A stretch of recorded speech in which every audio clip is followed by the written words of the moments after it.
What's going on, guys? Hey guys, Taylor here. And Thomas, you're listening to Topix. And today we're dealing with quite a subject. Today we're going to be talking about death.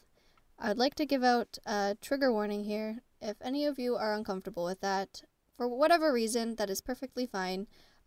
Feel free to go check out our last podcast about relationships. Yes. Mine in particular. Yes.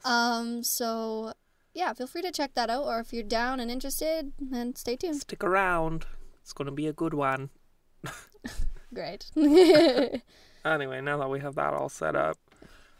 So yeah, today we're going to be talking about death. Like D-E-A-T-H. Not deaf, but death. Death. With a T-H. What's afterlife? Death. Good lord. Yeah. So, do you have any experience with death? Not in particular. Yeah. Knock on wood. Yeah, holy. The only death that I've dealt with in my family is great-grandparents. Mm-hmm. Two of which were my great-grandfathers, both on my mom's side. They passed away when I was really young, and I only knew them when I was really young. So at the time, I didn't really fully understand, or I don't think I had a deep enough connection with them to really, really feel that their presence is gone. Yeah.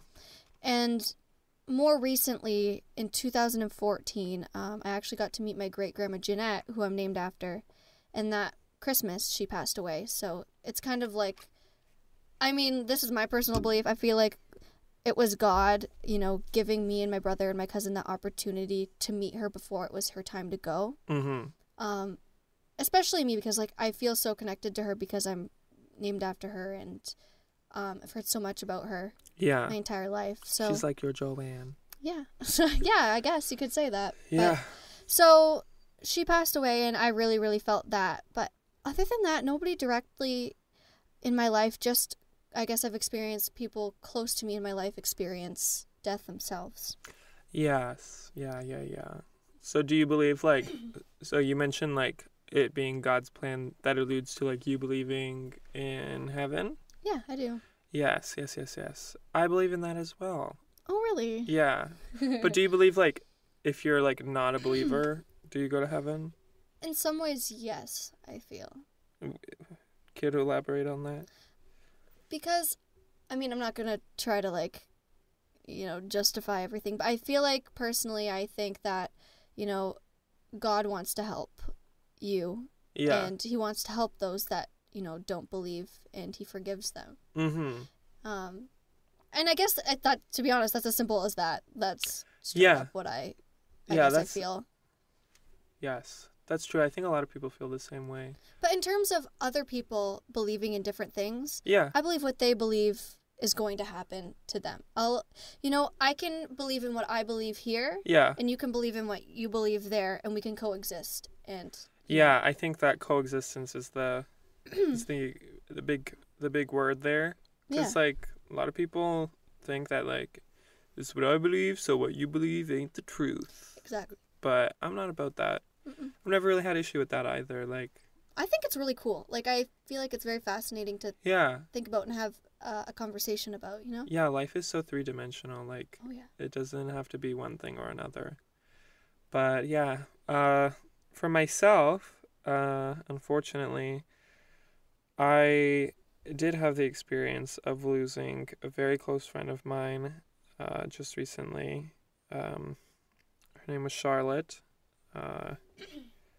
and she died just this past week in a car accident. And it was really hard for me. It still is very hard to think about. But I feel like in discussing and talking about it, I can hope to feel some kind of relief or pressure being released off of me. I feel like you and I are very similar in that sense, where I feel like we deal with things by just verbal diarrheaing everywhere. Yes. So if this episode is a verbal diarrhea, I'm sorry. I think that it's quite the experience to be able to share, especially because of how serious it is. It's not an easy thing to share, and the fact that you're able to, I feel like, a lot of people don't have experience with what you've just experienced, and it's very Yeah, and honestly, like that is something that is like that is one of the big things for me is that like before this I too did not have any experience with that. Like I've had like family members pass away, like my grandfather on my dad's side passed away when I was 10. But like here I am like an adult now, like a young adult now, and this was somebody that I knew like every single day.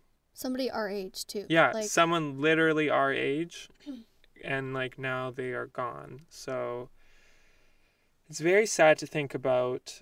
Like my prayers are with her family, especially her younger brother Ross, because like I can't imagine how it must feel to be so young and have someone you knew your whole life not be there anymore. And like everyone around you is like older and they kind of have like different ways of dealing with everything. Maybe they've had experience in the past. It can feel kind of isolating. So I definitely feel for that. how old is he? He's 16, 17 maybe. Yeah. Wow. So it's like it's very sad and I hope that he is able to find a way to mourn and grieve Mm-hmm. and get through that um, because I know that that is very important to do, Yeah. especially at that age. It's like I think about it, and that's literally the age difference between me and my brother, and like it's so crazy to think about. Yeah, it's wild to think about because like obviously no one saw this coming. No. Like it was like I when I found out I was like doing an assignment like on my laptop and then I just got a text and I was like immediately I was in like shock. I was like no, I don't think so. Like unsure and then Yeah. obviously like wanting to know. Like for me I wanted to know everything Oh yeah. right away, like what happened, like how did this happen, like this and that, find all these answers. Excuse me. And like it's almost like there's some things that there are no answers for and that is something that I just have to live with. And like as much as I feel how close I was to Charlotte, I know that there's people out there who are even closer to her and it means so much more to them uh because like she was their daughter, she was their sister, she was their aunt, she was their like best friend. And like I'm kind of glad that I got to have the relationship that I did with Charlotte when she was with us Yeah. because I remember like through it was really in our final year. Like I had always known Charlotte throughout high school, but it was really in our final year when we got to have some classes together.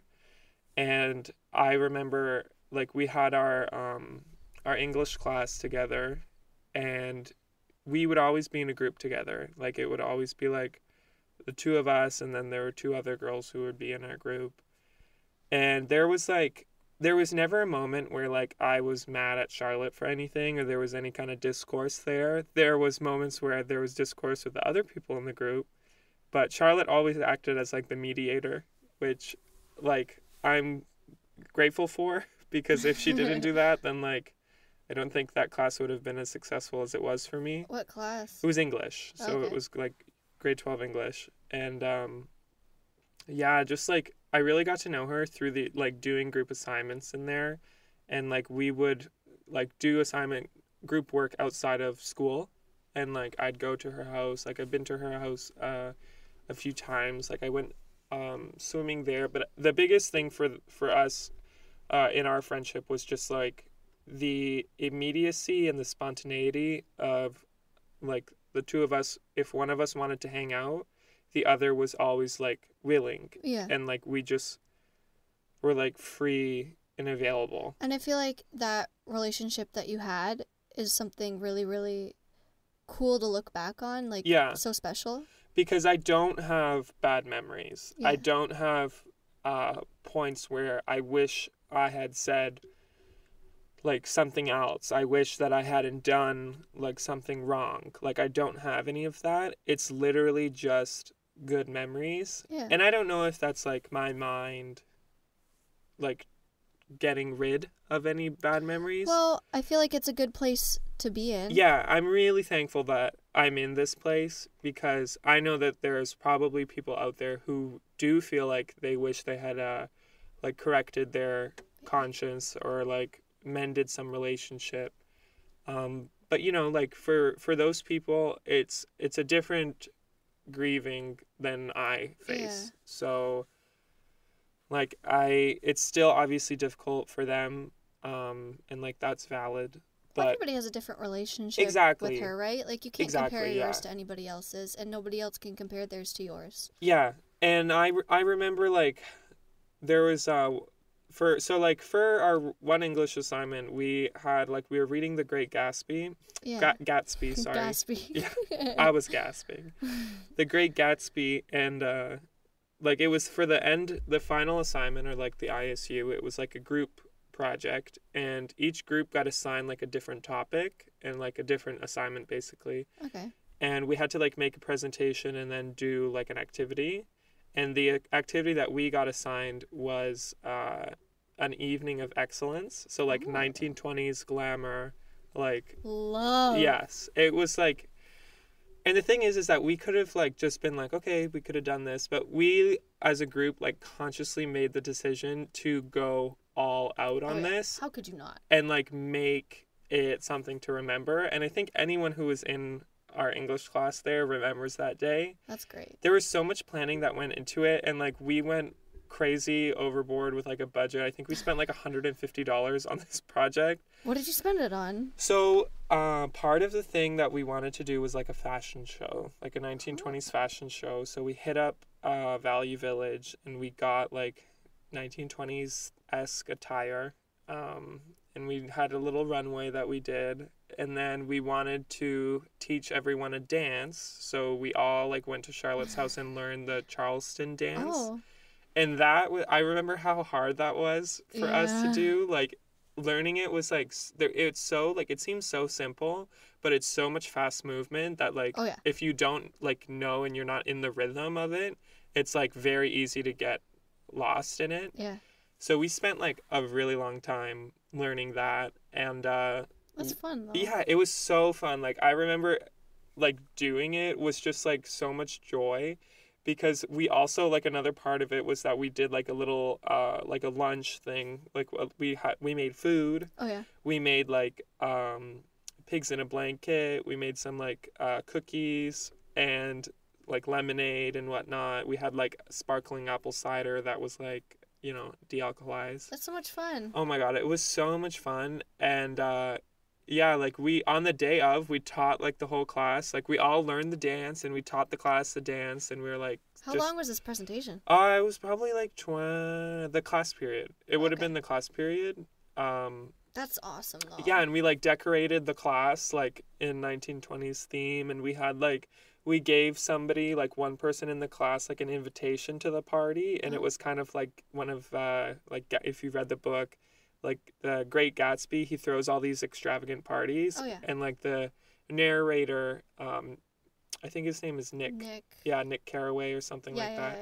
Yeah. He's the only one who gets an invitation to the parties. So we gave an invite to one of the students, and only one of them. It's just kind of like a little A thing. yeah, like a little thing for that. And I just remember how much fun we all had, and like I was so grateful for like Charlotte for having us over and like doing that. I remember she was like so down to like model anything. Oh, yeah. Like whenever I go to like a thrift store, I want everyone who I'm going with to try on like all these clothes. Oh, Like I've experienced that myself. yeah, like I was like, oh my god, like there was like this fur coat, and I was like, you have to try this on, like you have to try it on, and like most people would be like, ew, like no, but she was like, okay, and like she tried it on, and it was huge, like it was so like Yeah. over the top. She's like, I like it. We ended up buying it. How and, like, much was it? Oh, it was probably only like $40. Really? Yeah, but for Value Oh, Village, like that's high yeah. end. That's like, yeah, top of the line stuff there. And there was crumbs in the pockets. Oh, So great. yeah.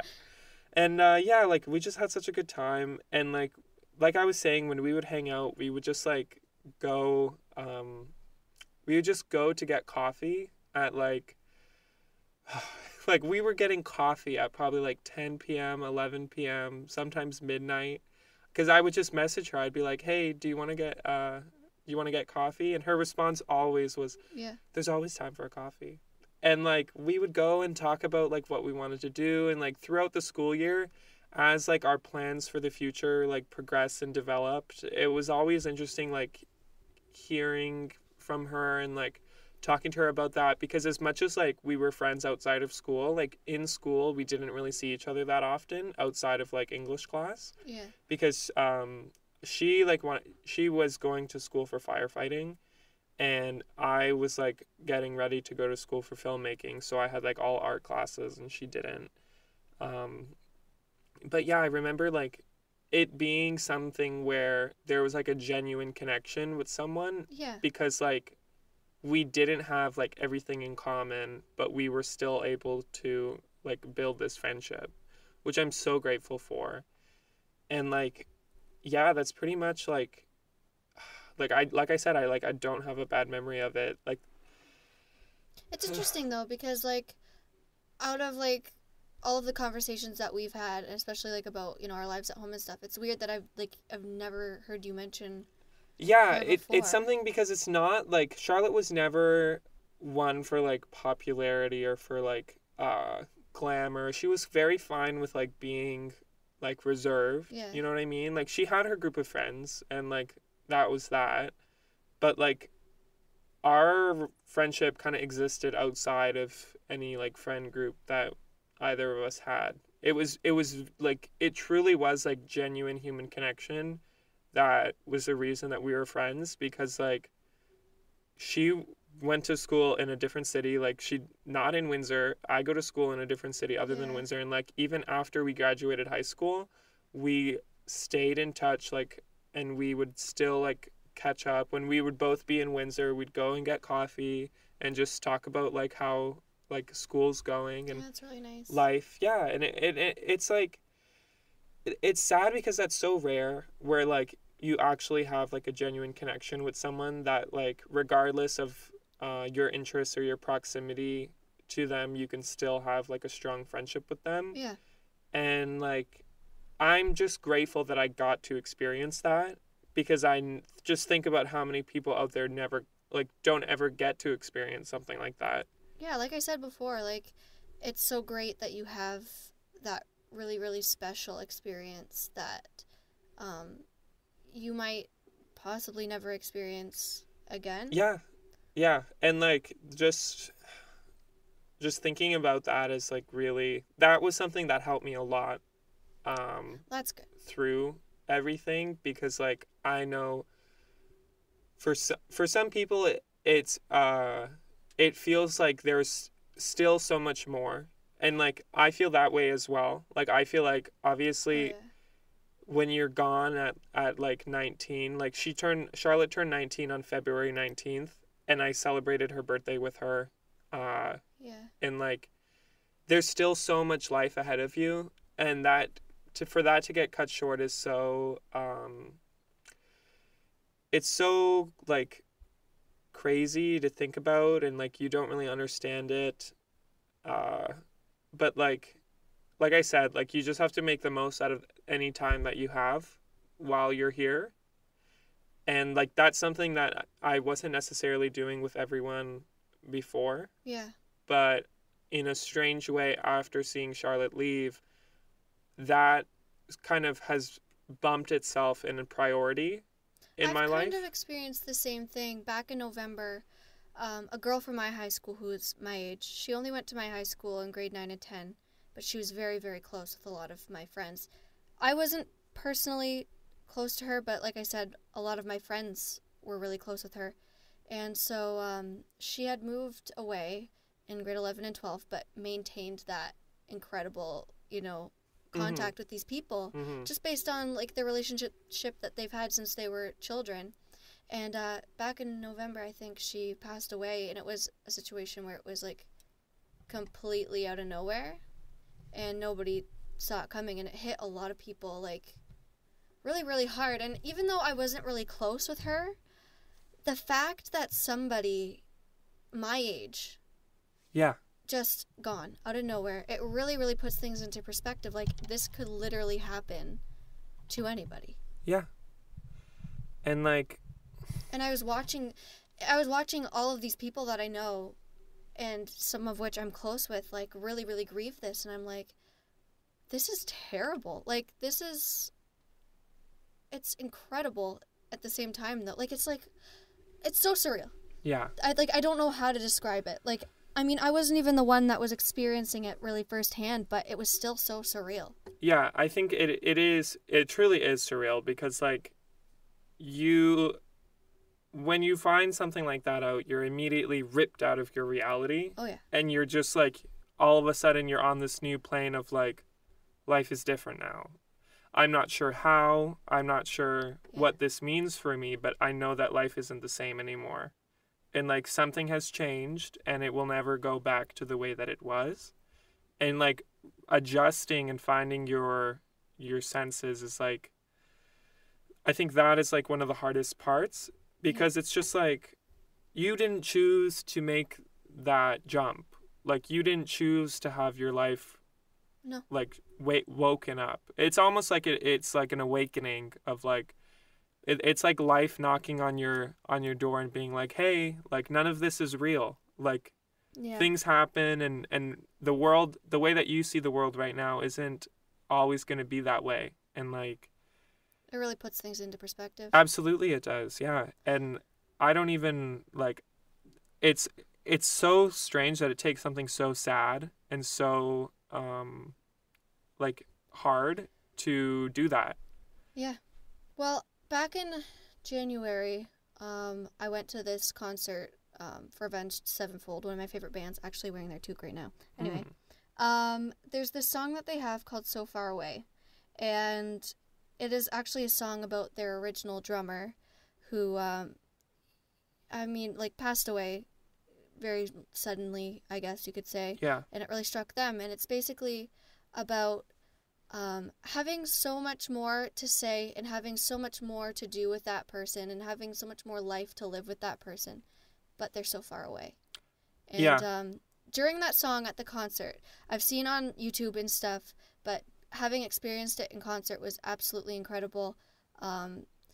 Halfway through the song, I guess like through the interlude or like bridge of the song, at all of the concerts that they perform it, M. Shadows, the lead singer, always has this little monologue thing to say. And he always says, really, really hold on to the ones that you love really close because you never know when you don't have them anymore. You never know. And you never know how long you'll hold them for. So hold on to them so hard while you can. Yeah. And like when you lose someone that was close to you, I think with that, you also kind of do like an inventory of who the other people that are close to you are, like how they're doing. And like it's sad to say, but like you think about what your life would be like if maybe you lost them as well, because like it's a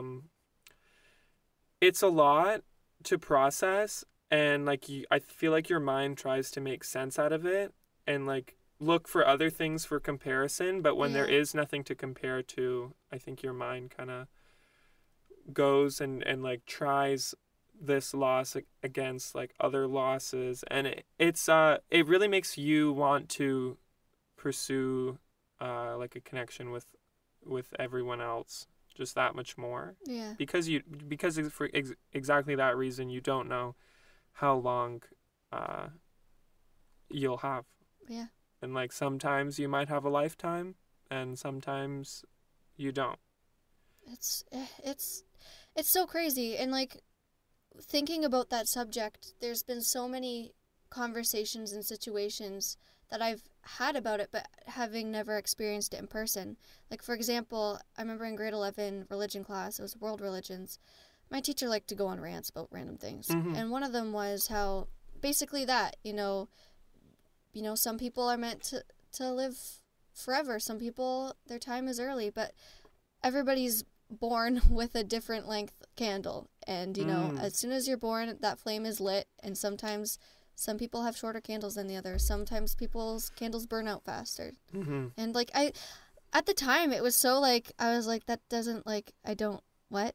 Yeah. But, actually growing and experiencing more. And I mean, that was literally just grade 11. That wasn't even too long ago. Yeah. But, having experienced what I have been, it's incredible to think about. Yeah, I think it almost can make you think, the future is, unknown, so I have to live for today and whatnot. Yeah. And it's, on one hand, yeah, that's important. That's obviously important. But I think on the other hand as well, that can almost lead you to not look, not prepare for the future, Yeah. And I think that some people in their grief, they, start living, over extravagantly and, not planning for the future and just, living for the moment too much, where they end up suffering in the long term. I feel like the way I see it is, yes, live in the moment, but accept what's to come. Yeah. Rather than fearing. You know what I mean? Yeah. And I agree with that. Yeah. Because, you have to understand and expect the potentials of the future, but I feel like in the moment, fearing that every second of every day isn't, I feel like you have to accept what is to come and accepting the fact that you don't know what is to come. Yeah, and that's not necessarily easy to do, but No. I think it is something that hopefully you learn over time. Mm-hmm. And I think the quicker you learn that, the easier that it'll be for you later on. Because when you're young, things don't really have as much hold on you as they do when you're older. That's what I was saying. When I was little and lost my great-grandfathers, I think back to it and I don't even have this sad sinking feeling. It's just that happened. You know what I mean? Mm-hmm. Obviously I loved them, but being a 4-year-old and being an 8-year-old, it didn't really even click. Mm-hmm. Because I feel like everything is just so unreal when you're little. It's so oh, that's, Yeah. what? And another thing is too is that even when you experience loss, it's almost like you expect everyone to feel the way that you feel, but the reality is that most people out there don't really care. I am so happy that you mentioned that because, like I said, I haven't really experienced much in terms of that, but I mean, last year, my best friend Allison, shout out Allison, her Nan, somebody that is so incredibly important in her life, has always been so many conversations about her, always super, super close, Mm-hmm. passed away. And, I didn't know how to be there for her. Yeah. I really didn't. And the thing is, our friendship isn't that friendship where it's oh, everything's going to be okay. Or Yeah, oh, no. she's in a better place now.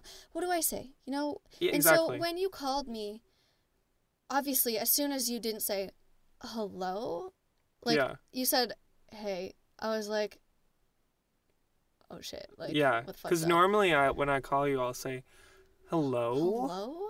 and then you'll say hello, and I'll be like, hey. But I don't know. It was... You could tell something was... I knew something was wrong, and the thing is with you is that I find that you're not a very, expressive person unless you're, really excited about something. Mm-hmm. When you're angry or sad or you tend... I don't want to say hold it in, but you're not very, very dramatically expressive about Yeah. it. So when I was talking to you and, it was... I mean, the only word I can think of was, scary. I was I don't know what to say. You were shaky and I was oh my god. Yeah. And I don't know. I honestly I don't know how to be there for somebody that is going through that, because what do you say to them, Exactly, especially if you don't have experience with that. It's a very hard role for other people to play. Yeah. in like on one hand you want to be like supportive, but on the other hand it's also like not something that you can relate to. And like I think that the trick is that being saying that like, oh, like if you need to talk, that's one thing, but like being there, like just being there Yeah. and like listening when like no one else is, I think is one of the most important things. And I think that's how people really see like who is like who really cares about them. Because like I know it's hard to do that. Like it's hard to listen to somebody when you don't understand what they're going through. I feel like it's not even necessarily it's hard to listen to. Yeah. It's just that like here's this person in front of me that is going through one of the most terrible things, Mm-hmm. and there is nothing that I can physically or mentally do Yeah. to help them. There's nothing, there are some things in the sense of like, being there to listen, like you said, just being there. Yeah. But the fact that it is so difficult to process that there's nothing that I can do or say is so difficult, especially coming from a person like me who is so nurturing and supportive of people through everything, and I'm always that sounding board and stuff, and I always truly know what to say. But in terms of that, I'm just like, it's like a part of me shuts off. It's like no, yeah, I see that. I don't want to be insensitive. Like No, and there's it's so many things that you have to be careful of. It's such a touchy situation. it's a very tight rope to walk, and like I come to terms, like I've come to terms pretty quickly with like, oh, like if I'm shook and I expect everyone else to be as well, that's not going to help me feel better. No. Because I'll just feel worse that other people don't feel the same way that I do. And I think like part of the reason, like you touched that like normally I'm not very like expressive when Unless you're excited. Yeah, that's true. I think it like my nature is to like when I'm excited about something, I want everyone else to be excited about it. And I think I've recently actually learned that I can have like a pretty big effect on the people around me, like and how they feel. And part of me being aware of that is that like when I'm feeling sad or like when I'm not feeling too great, I don't want other people to feel the same way that I do. So I kind of try to almost like keep that away in a sense, because like I wouldn't want them to feel the way that I do. I don't myself even want to feel that way. So like it's normally I'm pretty good at that. Yeah, I'd say like that was the first thing when I was talking to you on the phone that I could think of was like, he's never like this. Like, I've never ever seen you or heard you like that.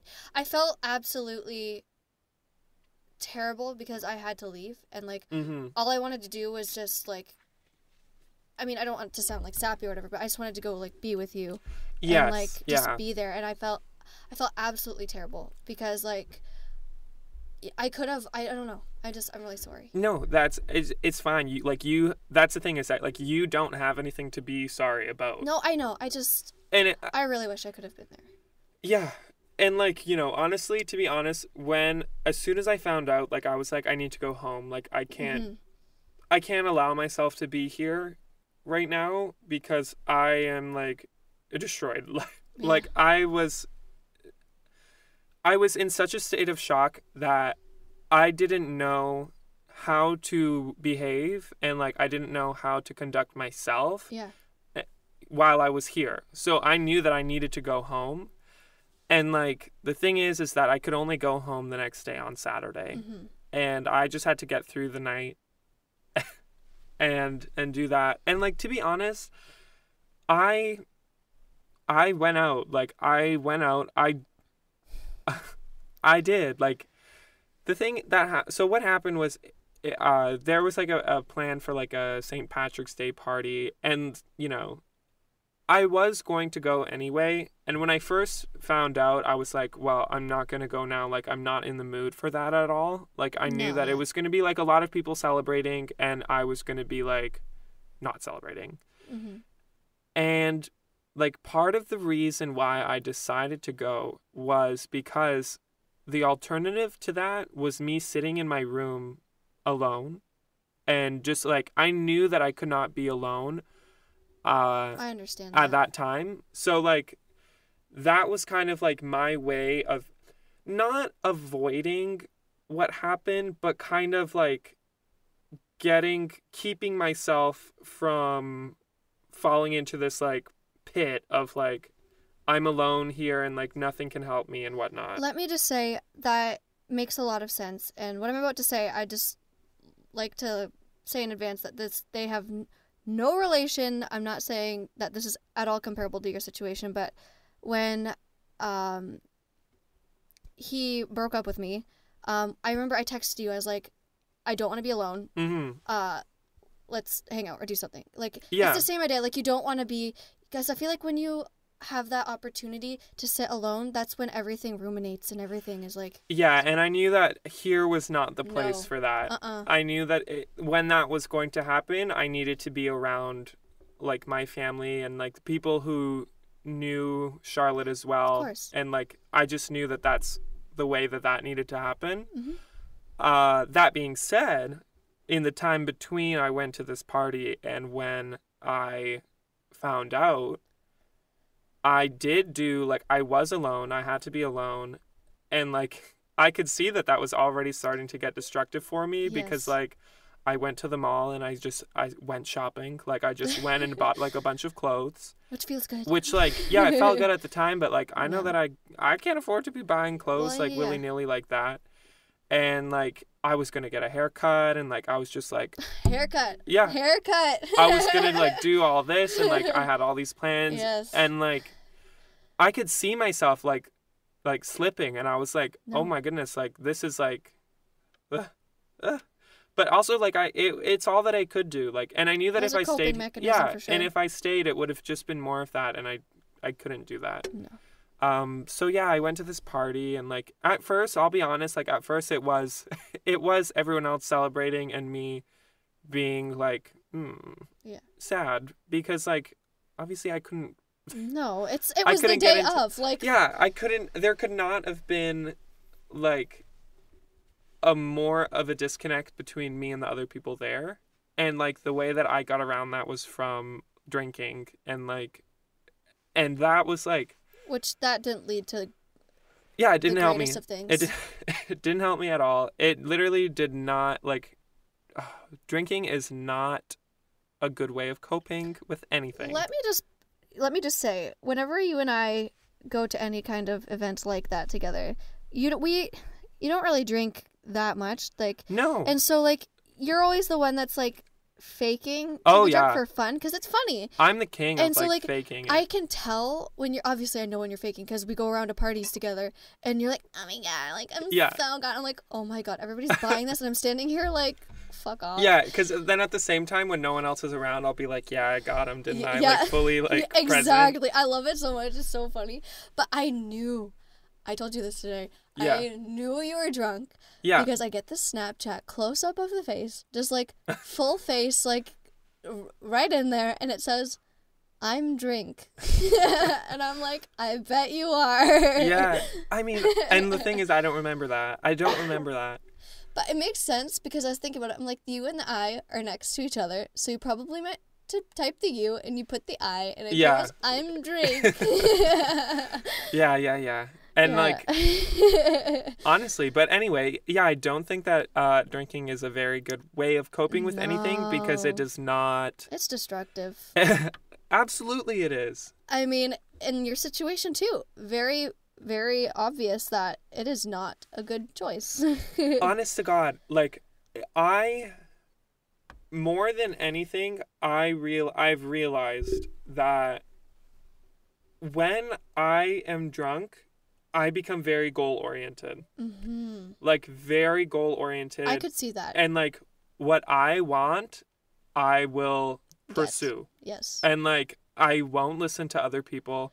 If I'm like, oh, like, give me my phone, and they're like, no, like, I will, that's the person that I persistence. Am. And that's, like, so scary. It is so scary for me. Especially because your sober self wants to have complete control over that because you don't want to be that way. Absolutely. But your drunk self doesn't know any better and physically cannot control themselves. Yeah, and that honestly, like, you know, in the past when I would get drunk, I'd be like, oh, like I'm never drinking again or whatnot until like the next party or whatever. Yeah. But like this time, like honestly, like if No, I that's a cannot bad allow myself situation. to get to a point where I no longer have control over my decisions and my impulses. Like I cannot. You can't trust yourself. No. So, you know what? Like if, I saw like a video where it was like a Q&A and it was saying like, how do I stop drunk texting?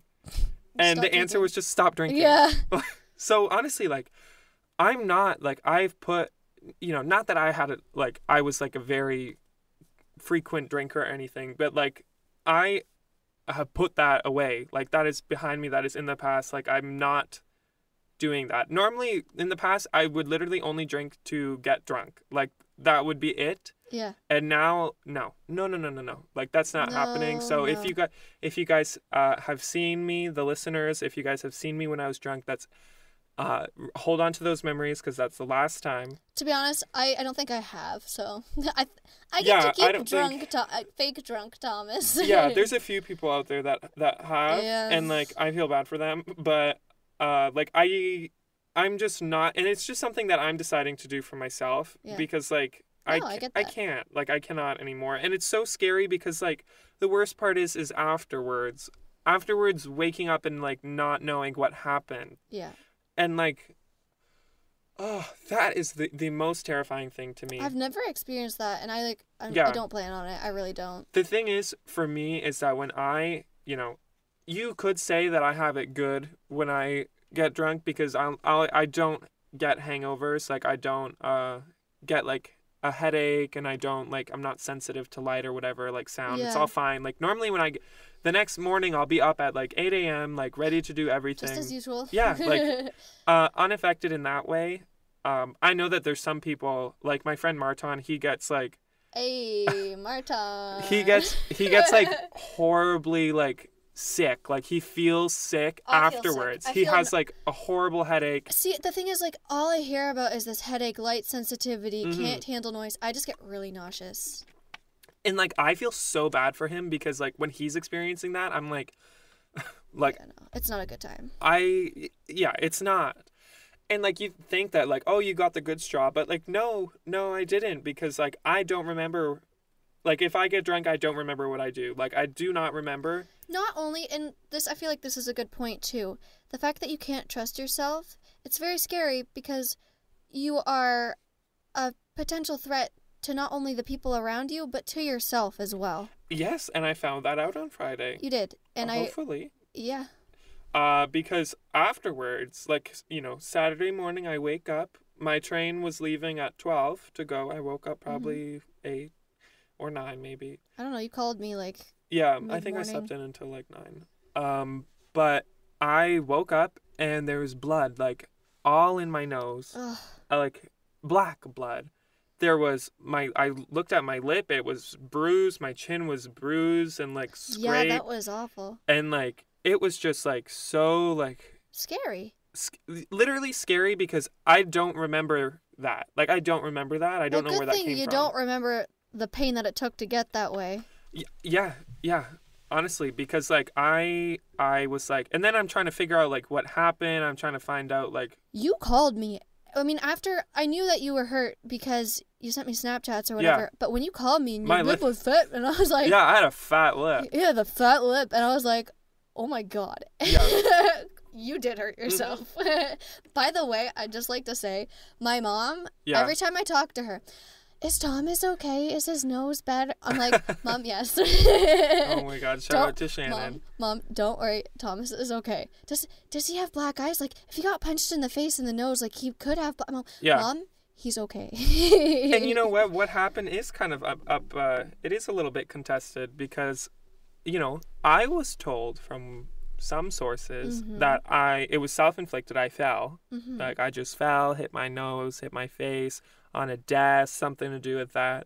But then I'm hearing for other sources that someone punched me, like there was like some kind of altercation. I heard the source that I spoke to. What I heard was that they didn't know what happened. Yeah. They had turned around and you were on the floor bleeding, and when they went to ask you what had happened, you wouldn't tell them. Yeah, so that's scary. That's what I'm talking about. Like, that is what is scary to me. I would just really, really like to say that I am so happy I wasn't there with you. Oh, yeah. Like, the thing is, like, obviously I'd want to be there for you. You wouldn't want to see me like that. I wouldn't want to, I wouldn't want to see you like that.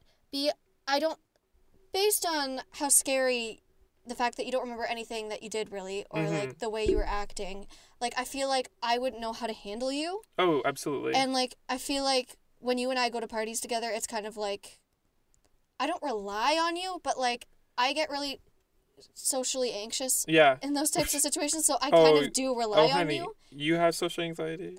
I mean, so do you, but I totally, like... Yeah, no, I don't want to say rely, but, like, I look to you... count... Yeah, I count that there's, like, if anything happens, I'm there. Yeah, and so, like, I honestly... This sounds terrible, but I don't know what I would have done. No, honestly, like, how do you... I'm like, Thomas is like this, and I don't know what to do about it. Yeah. Incapacitated. Oh. Yeah. Yeah. So, you know, I that is a coping mechanism that I would not recommend. That is, yes, that is, drinking is a coping mechanism that is given zero recommendations here. Yeah, no. Don't do it. You know, for me, it was all that was available to me at the time, it seemed. I know that that's not true. There was people that I could call and talk to, but it's just what was kind of like the easiest thing to do.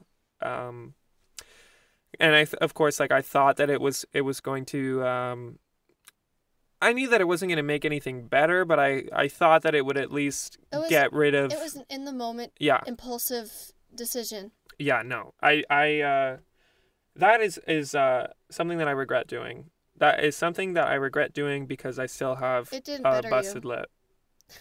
And it didn't better you. It didn't. No, it didn't at all. It did not at all. If anything, better. it made more problems for me. That's true.